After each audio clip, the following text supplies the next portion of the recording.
First thing you need, and there are about 4 or 5 things you need to engage millennials in your business. And I want to make this as practical and contextualized as I can, so that you don't have to go away and think for 30 hours about what I've said before you can apply it.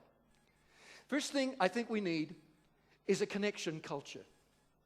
You see, the age of mass communication has given rise to the age of mass collaboration. We have now what technologists call the, quote, wisdom of crowds.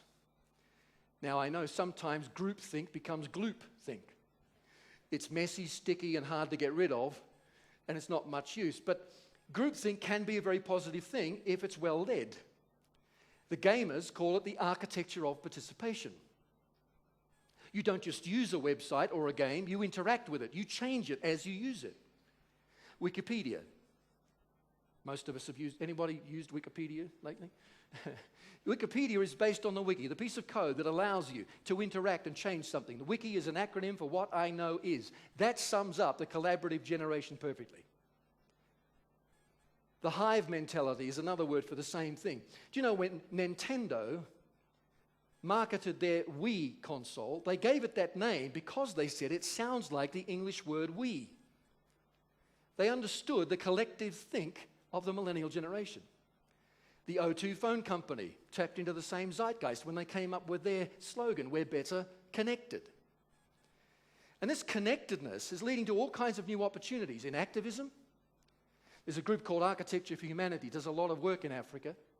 It brings together 40,000 architects and designers around the world who exchange their design ideas freely, free of charge, no patents, online, to help produce solutions to building problems in third world countries.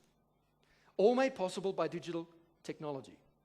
NASA has tapped into the same collaborative connection culture idea.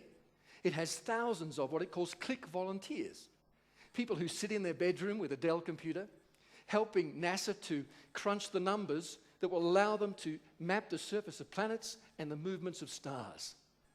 This is the power of mass collaboration. We see the same power in toy manufacturing. Lego, good old Lego, in 1999 was most offended that people were taking its very sophisticated electronic robots, kits, and deconstructing them and rebuilding them in completely odd and unusual ways. They were offended by this until they realized that the guys doing this were actually enthusiasts who were putting their new designs on the web and virally pushing up Lego's sales. So now Lego encourages people to collaborate on the design of new products. And one thing you must understand about millennials, let me ask you a little survey question just to help me know where we are today. How many of you have used a tablet, an iPad, or an Android, or some other form of tablet? Okay, how many of you have looked at that thing and thought, wow, how do they do that? How do they put all that technology in this piece of glass? Well, I'll make you a promise today. If this were an audience of millennials, hardly anyone would have put their hand up. There's no wow factor with technology for millennials. My 3 adult children do not get a new phone and go, wow, this is so amazing. How do they do this? They just immediately start exploring what it can do to its nth degree. For them, technology is simply a means to an end. It's an engine for change.